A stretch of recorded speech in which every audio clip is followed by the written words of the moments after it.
Perkenalkan, nama saya Muhammad Sahir. Kali ini saya akan menjelaskan mengenai 4 pengambilan keputusan pada mata kuliah Sistem Pendukung Manajemen. Terdapat 4 gaya pengambilan keputusan. Yang pertama, ada gaya direktif, di mana pada gaya direktif ini pengambilan keputusan cenderung lebih logis, efisien, pragmatis, dan sistematis dalam memecahkan suatu masalah.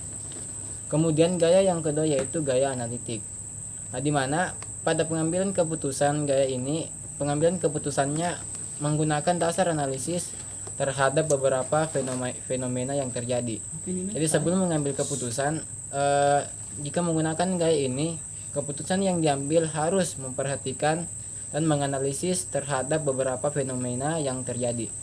Kemudian gaya yang ketiga yaitu gaya konseptual. Pada pengambilan keputusan ini, pada gaya konseptual, pengambilan keputusannya membahas sesuatu dengan orang sebanyak mungkin untuk memperoleh informasi sebanyak-banyaknya, kemudian mengandalkan intuisi dalam mengambil keputusan tersebut. Kemudian gaya yang keempat yaitu gaya perilaku, di mana pada gaya pengambilan keputusan ini pengambilan keputusannya menggunakan dasar analisis terhadap perilaku bawahan atau rekan kerja. Jadi sebelum mengambil keputusan, jika menggunakan gaya perilaku, terlebih dahulu kita harus menganalisis terhadap perilaku bawahan atau rekan kerja kita.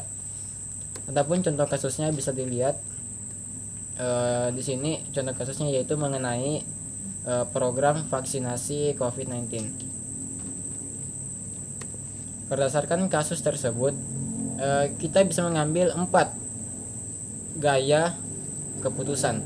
Yang pertama, jika kita menggunakan gaya direktif, maka keputusan yang diambil, jika saya sini berperan sebagai pemerintah, dalam hal ini yaitu sebagai Presiden Republik Indonesia, keputusan jika menggunakan gaya direktif yaitu coronavirus atau COVID-19 telah memasuki negara kita sejak bulan Februari 2020.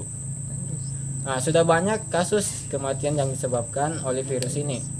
Oleh karena itu, kita harus mencegah hal tersebut, yakni kita harus meningkatkan tingkat kekebalan tubuh, salah satunya yaitu dengan program vaksin Sinovac, di mana vaksin ini telah diuji dan mendapatkan izin dari BPOM atau Badan Pengawas Obat dan Makanan, serta dari Majelis Ulama Indonesia telah mendapatkan kehalalan bahwa vaksin ini halal untuk digunakan.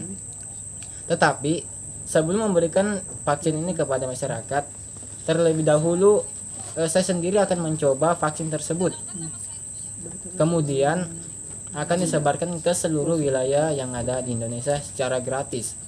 Oleh karena itu, saya selaku Presiden Republik Indonesia mengajak sekaligus menghimbau agar semua masyarakat bisa menjalankan program vaksin Sinovac ini agar bisa berjalan lancar dan bisa mencegah serta terhindar dari COVID-19. Kemudian jika kita menggunakan gaya yang kedua yaitu gaya analitik, keputusan yang bisa kita ambil yaitu kasus kematian akibat COVID-19 semakin hari semakin bertambah. Oleh sebab itu, pemerintah merencanakan program yang namanya program vaksinasi COVID-19, di mana program ini akan dimulai pada hari Rabu, tepatnya tanggal 13 Januari 2021 mendatang. Dan saya sendiri sebagai penerima vaksin pertama jika menggunakan vaksin Sinovac ini.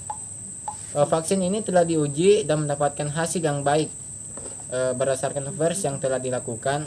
Vaksin ini juga telah mendapatkan izin dari BPOM dan kehalalan dari MUI. Program vaksinasi COVID-19 akan dilaksanakan pada sekitar 182 juta penduduk Indonesia untuk memperoleh kekebalan komunitas atau herd immunity. Pelaksanaannya akan dilakukan secara bertahap dan prioritas pertama adalah para tenaga kesehatan sebagai garda terdepan dalam penanganan COVID-19. Kemudian gaya konseptual. Keputusan yang bisa diambil berdasarkan kasus tersebut yaitu adalah tingkat kematian semenjak virus corona atau COVID-19 terus bertambah. Berbagai negara telah berlomba-lomba untuk mencari penawar dari virus ini. Salah satunya penawar yang ditemukan adalah vaksin Sinovac. Di Indonesia, vaksin ini telah diuji klinis di Bandung, tepatnya di Jawa Barat, dan diklaim mendapatkan efikasi sebesar 65,3%. Nah, berdasarkan keputusan Menteri Kesehatan nomor HK 0107-Menkes-1257-2020, ada 6 vaksin lainnya yang diperbolehkan untuk digunakan. Tetapi harus membutuhkan uji klinis untuk lebih lanjut.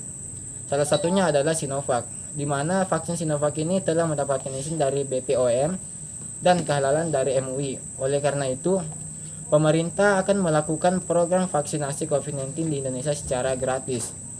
Semoga saja nanti program ini bisa berjalan dengan lancar dan mendapatkan hasil yang baik. Nah, kemudian gaya yang keempat yaitu gaya perilaku. COVID-19 telah memasuki negara kita sejak bulan Februari 2020. Adapun tingkat kematian yang disebabkan oleh virus ini semakin hari semakin meningkat. Untuk mencegah atau mengurangi tingkat kematian yang disebabkan oleh COVID-19, pemerintah akan melaksanakan program vaksinasi COVID-19 yang akan dilaksanakan mulai pada tanggal 31 Januari 2020. Adapun vaksin yang digunakan pada program vaksinasi ini yaitu vaksin Sinovac. Sebelumnya pada tanggal 11 Januari 2020, Badan Pengawas Obat dan Makanan atau BPOM resmi menerbitkan izin penggunaan darurat untuk vaksin COVID-19 Sinovac.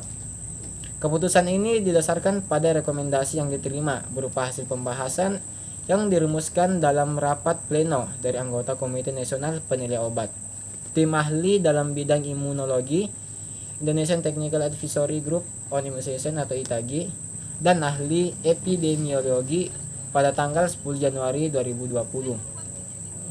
Semoga saja program vaksinasi COVID-19 ini bisa berjalan dengan lancar dan bisa mencegah terjadinya lagi virus yang ada di negara kita dan bisa mengurangi tingkat kematian.